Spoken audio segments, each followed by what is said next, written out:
Hi everyone, and welcome back to my channel. My name is Maya Luisa, and today's topic is super amazing, and it was given to me by a poll I took on my Instagram. So make sure you follow me on Instagram, because I often ask everybody, what do you want me to do a video on, and if it's aligned, I will do it. So today's topic is motherhood and ambition, and I think it's so amazing to talk about. It's not talked about enough. So let's get into it. The first thing that I want to say is that we have to respect the season that we're in. Because if you don't, then you can push against a lot of things. You can, it's like beating your head against the wall, and then you're not able to fully embrace enjoying the moment, enjoying your season, and soaking in what is meant for you to soak in at that time.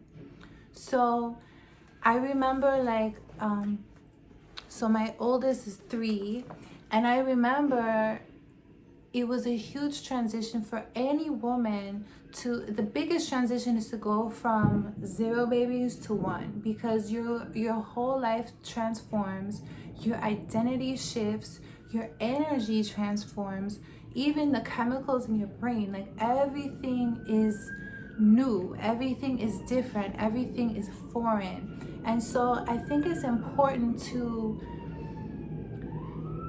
really soak in what is meant for you to learn at that time. And so remember that when you're building anything, the first thing that they do, like if you hear this construction that's going on in by my house, I'm sorry about it, it's so annoying, but what I noticed about it, what I learned from it, is that before they're building this building, they're literally digging very deep into the earth to create something that is strong, to create something that is robust, to create something that is not gonna fall over if there's a storm. It's something that is solid.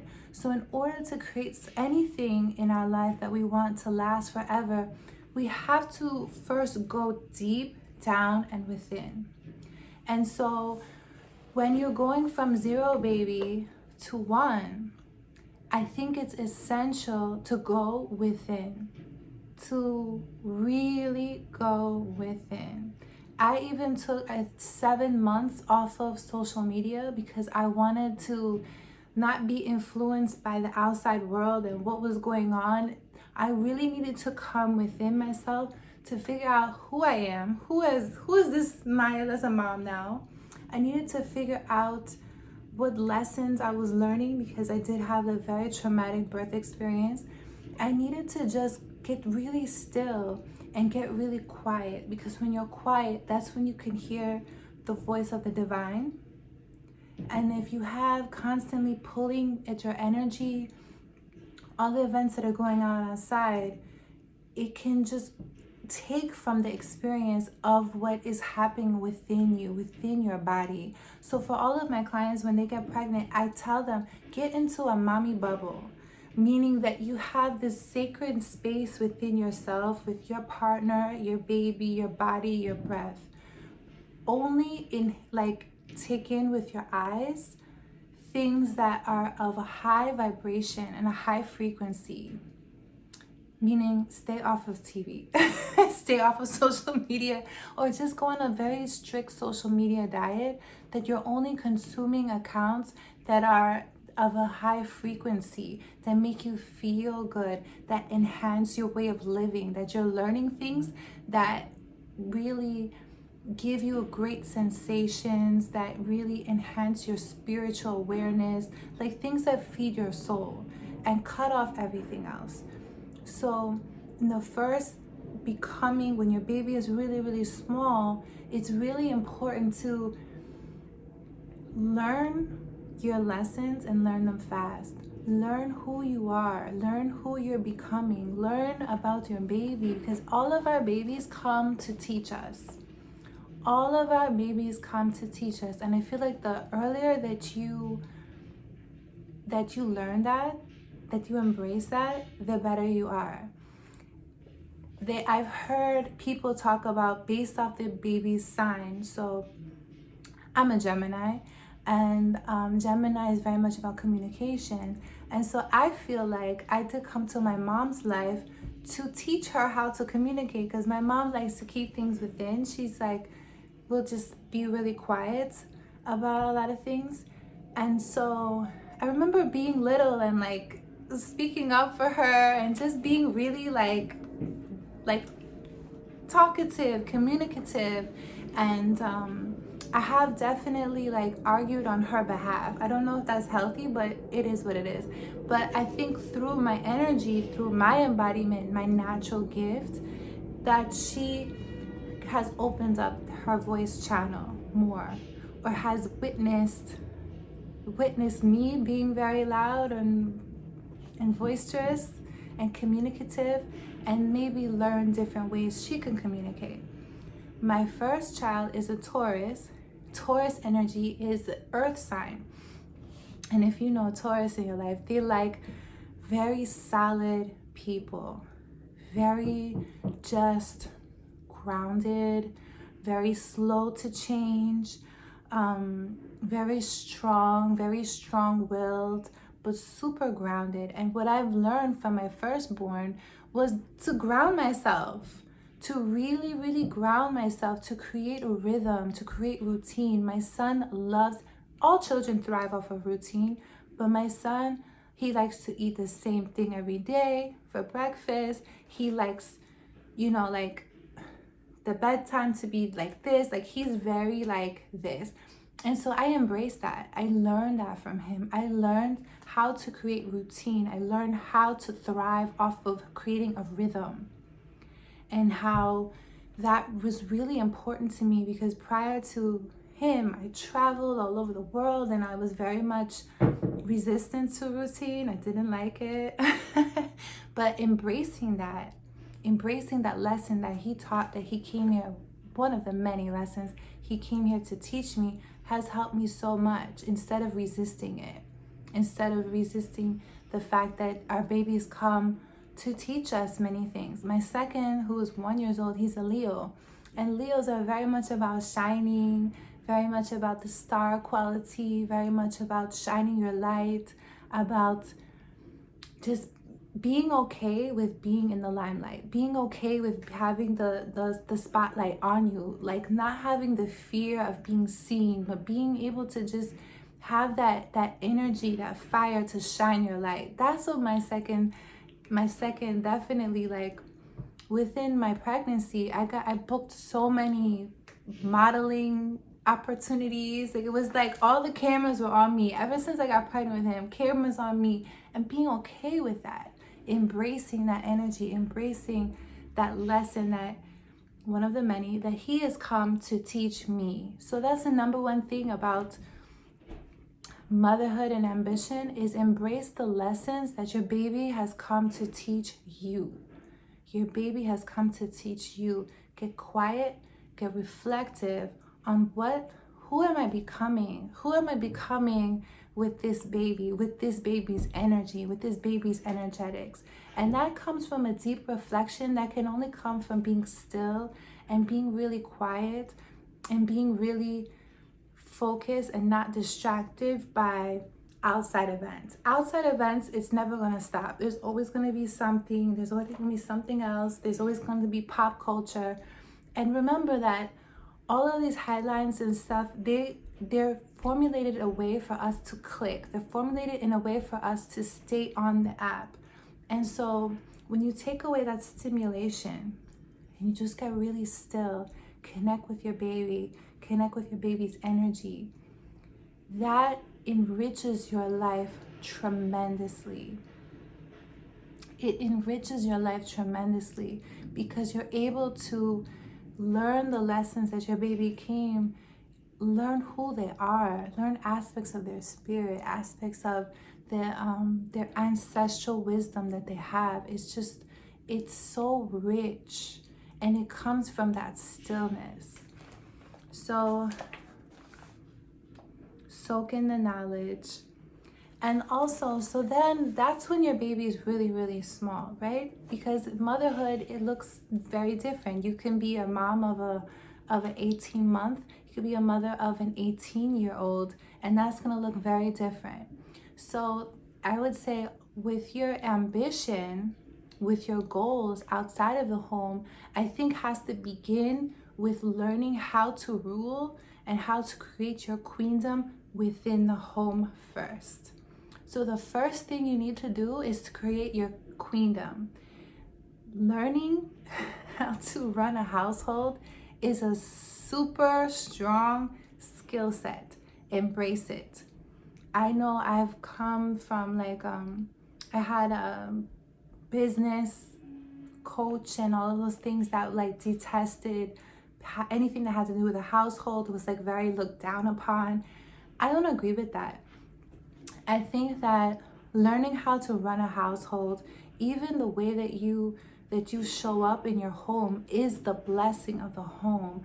Being like cooking in your home, that's what makes your house a home. It brings warmth, and it also brings wealth to your home, because as your partner goes out and is outside doing all of the things, all of the energetics to bring the wealth into the home, you, by creating the warmth of the home, by establishing your queendom in the home, that wealth then is then multiplied.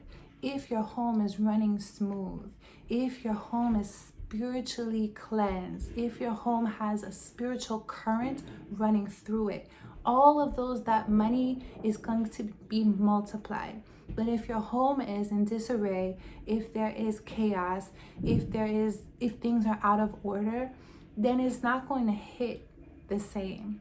So learning how to keep your house in order, learning how to spiritually cleanse your home, learning how to, how to cook, that's a skill set. That's very important thing to know. You don't have to stay there. You can definitely in the future, if it's aligned for you, hire help to support you. But I think it's important to learn how to manage your home, because eventually you're going to be managing your business.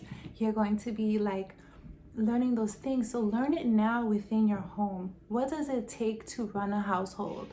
What does it take to create that rhythm of when is grocery, how to clean, how to cook, if I need support in a certain way. Maybe like your home is super big and it's just not working out.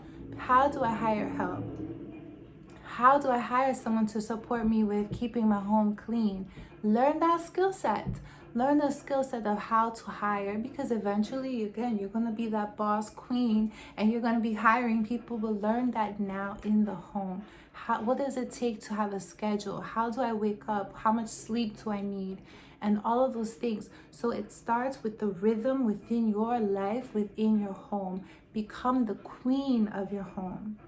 And so the other thing I will say about that is learning how to be in your feminine energy in your home. So what I went through is I became a mom really soon in the relationship. And so it was a big learning curve for me how to stay in my femininity in motherhood, because it's very, your baby is like an extension of you. And I remember, I'll tell you a story. So my home was clean. I had cooked. My baby had his bath. He was wearing this cute outfit. He was like golden and just like glowing. And I was like, oh, like everything is good. I went to get on a FaceTime with my best friend. And I was like, yeah, like, And then I turned the FaceTime to look at myself. And I was like, because I was a hot mess. A hot mess. So I was living and existing very much outside of myself. My energy was very much outside of myself, as opposed to learning to take care of myself in addition to all of the other things. And that's a huge skill set, to learn, how do I care for myself? What do I need? How do I bring these rituals and these rhythms into my life that keep me in my femininity, in addition to mothering, in addition to householding, in addition to being a wife? It's a skill set. You have to learn, what does my body need? How do I give that to her every single day? And make that a priority. Make a priority for your body, for working out. What are the foods that I need now that I'm a mom? Like for me, I need a whole lot more protein. I need a whole lot more water. I need a whole lot more that I give to myself, and because my output is so much more. It's so much more output. So there has to be much more input.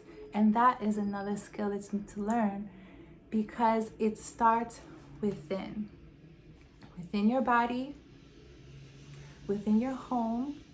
And once you have those things in order, once you get a flow, once you get a rhythm with that, where you're really, really thriving in those areas, now we can talk about your outside ambitions. Now we can talk about, well, what is your sacred service to the world? And what is that going to look like for you? And making that work for you within a way that aligns for your season of motherhood. So you don't want to have a very small baby and have a job that's going to be taking you traveling around the world, because that's not conducive to a small baby. They need to be like have a steady rhythm at home. You don't want to be spending long extended times away from your baby, because at that time, especially when they're small, they need you the most. You can save that season of your life for when your baby is much older. So it's all about the timing and the season, and making it work for you and blooming in the season that you are in. So right now, I have 2 small children, so I'm making it work at home. My sacred service and the way that I give is from my home, because I want to be here right now. I can still be in service to my community. Like my baby is taking his nap, I'm here with you, right? But I'm not going to be outside teaching classes outside of my home 5 days a week. That's not going to be conducive for the season that I'm in right now. So you have to tweak it and make it work. Sometimes your ROI, your return on investment, is time with your babies. Because if you're away from your babies and you're at work away from them, you're constantly going to be thinking about them, or you might start to feel guilty, or you might start to, all of these things. It's very healthy for you to thrive at home and to learn your babies and to be with them, because out of everyone in the world, they need you. They only need you. And so you're never going to look back on life and be like, damn, I spent too much time with my kids. Like, you're never going to look back on your life like that. You're always going to be really thriving in your own energy and in your own femininity when you know that you're giving and receiving that energy from your children. Because sometimes, when I see my baby and my baby's looking good and he's happy, they're happy and they're healthy, that gives to me. That pours into my heart. That pours into my soul, because I give birth to them, So sometimes our ROI is just our children thriving and us thriving as well. Sometimes that's the greatest ROI. So while your children are small and you have these grand ideas and these grand ambition, what you're going to do is you're going to start to plant the seeds. You're going to start to do the research on the projects that you want to do. You're going to start to get any certifications if you need certifications. Start planting the seeds and start growing, but planting and having them go really deep, so that whatever you build in the future, it can be robust. It can withstand time. You can create legacy. But that takes time, and it takes going within. So you can still be ambitious, you can still achieve every single goal that you want, but remember that it's going to take time, and it's going to really, really work for you when you bloom in the season that you're in. A lot of times, once your children are much older, that might be the time that you make the most money. But during the times that they're smaller is when you're planting the seeds and you're planting the seeds, and you're growing, and you're learning, and you're tweaking, and you're applying. And so it's the long game. It's the long game. I know that we want what we want, and we want it right now. But when you play the long game, it's something that builds legacy. Think about the pyramids in Kemet. Those took time, but they're still here. And so if you want to create a business that lasts, something that's robust, something you can pass down to your children, take your time. Take your time. Learn time management. Learn to pour into yourself. Learn how to pour into your children, and learn how to pour into your service in a way that works for you. Okay, so I hope this video helped you. And if you have any suggestions on any other topics you would like me to cover, I will do so. Just leave it in the comments. Check out my site. You can book a reading with me now. I have a new service, so check out my site. You can book a reading with me, and I'll talk to you soon. Peace and love.